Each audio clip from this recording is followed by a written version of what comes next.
और उत्तर प्रदेश से एक बड़ी खबर आपको दे दें, नोएडा में इंजीनियर की मौत पर एक्शन हुआ है। अधिकारियों को कारण बताओ नोटिस अब जारी किया गया है। जूनियर इंजीनियर नवीन कुमार को सस्पेंड किया गया है। दरअसल निर्माणाधीन मॉल के बिल्डर की रिपोर्ट मांगी गई है। इस लेटर में निर्माण स्थल पर लापरवाही को लेकर सख्त एक्शन की बात कही गई है। तो अब इस पूरे मामले पर एक्शन देखा जा रहा है। लापरवाही पर कार्रवाई की चेतावनी जारी की गई है, लेकिन ये सब कुछ इसके बाद हुआ जब एक इंजीनियर की मौत हो गई।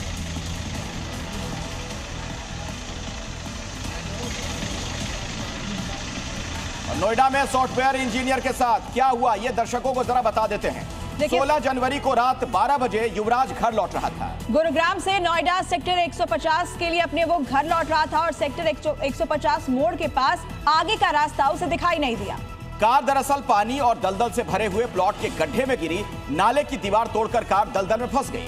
और आपको बता दें कि किसी तरह बाहर निकलकर डूबती कार के ऊपर ये युवक चढ़ा, इंजीनियर चढ़ा। 80 मिनट तक लगातार चिल्लाता रहा, पापा मैं मरना नहीं चाहता। तो दिल दहला देने वाली घटना है। पुलिस और फायर ब्रिगेड, एसडीआरएफ के जवान वहां मौजूद थे। युवराज चिल्लाता रहा लेकिन कोई उसके पास तक नहीं पहुंचा। और देखिए, गाजियाबाद से एनडीआरएफ की टीम पहुंचती है, लेकिन तब तक बहुत देर हो चुकी थी क्योंकि इंजीनियर की मौत हो चुकी थी। ग्रेटर नोएडा में प्रशासन की लापरवाही ने 27 साल के सॉफ्टवेयर इंजीनियर की जान ले ली। इस वक्त मैं मौके पर मौजूद हूं और सेक्टर 150 का ये पूरा इलाका है जो नोएडा प्रशासन है उसकी तरफ से यहाँ पर इस रोड पर कोई इंतजाम नहीं किया गया था, क्योंकि जो ट्रैफिक तेज आता है तो ठीक सामने जो टी पॉइंट है यहाँ पर ना तो कोई रिफ्लेक्टर लगा हुआ था और ना ही कोई लाइट की व्यवस्था इस पूरे इलाके में थी।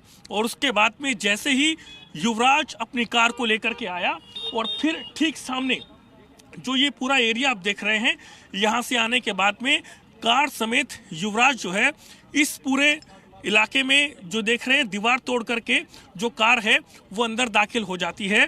काफ़ी देर बाद जो था युवराज इस एरिया में अपनी कार के साथ में वो नीचे डूब जाता है और फिर काफ़ी घंटे बाद जो है उसकी कार को यहाँ से बाहर निकाला जाता है और जो युवराज है उसकी मौत हो जाती है। मुनिंदर भाई, क्या देखा था आपने उस दिन, क्या हुआ था और कैसे आपने मदद करने की कोशिश की? जी, 16 तारीख की रात की बात है। 12 से 2 बजे के बीच की जो भी है, 12 बजे से स्टार्टिंग जो भी घटना हुई थी, 12 बजे स्टार्टिंग हुई थी। मैं फ्लिपकार्ट चलाता हूँ नाइट में 5 से 2 की, ठीक है जी। तो यहाँ मैं ऑर्डर देने आ रहा था तो मैंने देखा यहाँ पे बहुत ज़्यादा भीड़ लगी हुई थी। भीड़ लगी, मैंने तुरंत बाइक रोकी, बाइक रोक के मैंने देखा, पूरा मायना लिया क्या दिक्कत है क्या नहीं है। तो बोल रहे थे कि अंदर एक लड़का कार के साथ फंसा हुआ है। फायर ब्रिगेड वाले नीचे नाव वगैरह लेके, सेफ्टी जैकेट लेके वो उतर रहे थे। मैंने उनसे बोला कि भाई मैं भी जा सकता हूँ क्या अंदर? आप तैरना आता है? मैं कहा जी आता है तैरना। चले जाओगे? मैं कहा मैं जाता हूँ। मैंने देखा जाके पूरे में इसमें कम से 30 से 40 मिनट रेस्क्यू किया, मुझे वो लड़का नहीं मिला अंदर जो था। सबसे बड़ी गलती तो नोएडा अथॉरिटी की है। नोएडा अथॉरिटी की ये गलती है जब उन्होंने इतना रोड ये बनाया है, बिल्कुल 3 से 4 3 किलोमीटर लंबा रोड है। नया आदमी कितनी स्पीड से आ रहा हो, कहाँ तक गाड़ी कंट्रोल करेगा? उनको यहाँ भी लाइट लगानी चाहिए थी। वो भी जो एरो होता है किसी भी तरीके से बचाव होता है, लेंटर की दीवार बनती है, उसमें गाड़ी टकरा के रुक तो जाए कम से कम। उसमें गिरने के बाद तो कोई भी मर सकता है 30 से 40 फुट में। तो इस घटना ने पूरे सिस्टम को लेकर गंभीर सवाल खड़े किए हैं और सबसे बड़ा सवाल तो यह है कि इतना वक्त लगा, लगभग 80 मिनट तक यह शख्स वहां मदद के लिए चिल्लाता रहा, किसी तरह की कोई मदद नहीं पहुंच पाई। दिल्ली एनसीआर की घटना है ये।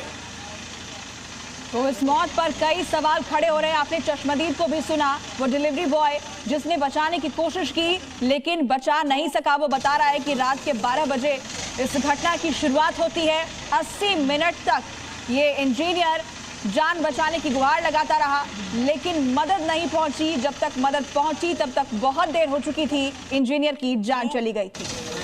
बहुत बड़ा सवाल ये कि जान क्या इतनी सस्ती है? आप सोचिए, ये दिल्ली एनसीआर का मामला है जहां तमाम एजेंसियां हैं, तमाम तरह की सुविधाएं होती है, क्यों नहीं इसे बचाया जा सका? 80 मिनट का वक्त बहुत होता है किसी के रेस्क्यू के लिए।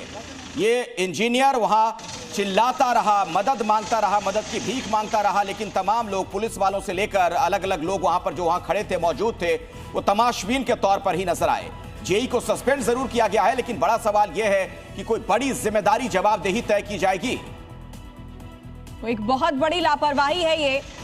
80 मिनट तक जान बचाने की गुहार लगाता रहा, सिस्टम वहां मौजूद था, देखता रहा, लेकिन कोई उसकी मदद के लिए नहीं पहुंचा। नोएडा में निर्माण साइट की वजह से यह हादसा हुआ है। फॉग की वजह से ये जो युवक था उस जगह को देख नहीं पाया।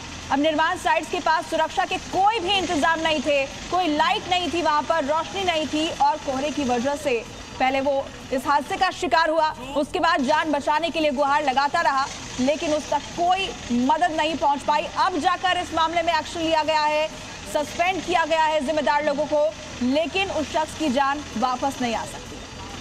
और बहुत बड़ा सवाल तो ये क्या बड़ी मछलियां भी फंसेंगी इस मामले में, जिनकी जिम्मेदारी बनती है नोएडा अथॉरिटी के बड़े अधिकारियों की? क्या उनके खिलाफ भी कार्रवाई की जाएगी? सिर्फ एक जेई को सस्पेंड कर देने से क्या इसके परिवार को इंसाफ मिल जाएगा?